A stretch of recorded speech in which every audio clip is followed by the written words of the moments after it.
Ng araw po sa ating lahat, guys. Ayan, ipapakita ko lang po sa inyo na nakalabas ako ng aking lungga. Grabe. Kasi palagi lang po akong nakakulong sa aking lungga. So ngayon, guys, lumabas-labas naman ako para magpaaraw. Grabe. Ang gaganda na pala dito. Oh. So, lakad-lakad lang muna, guys. Tamang paaraw lang kasi maganda ang araw ngayon.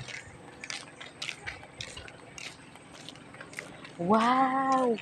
Ang gaganda ng mga bahay pala dito, guys. Ngayon ko lang nalaman. Grabe. Kasi palagi akong nasa loob ng lungga. Hindi ako lumalabas ng lungga. Ngayon lang po ulit ako nakalabas. Kaya ayan, naninibago ako. Diyos ko. Ang hirap pala yung lagi kang nakakulong sa lungga. Paglabas mo, boom! Nakakapanibago. Grabe.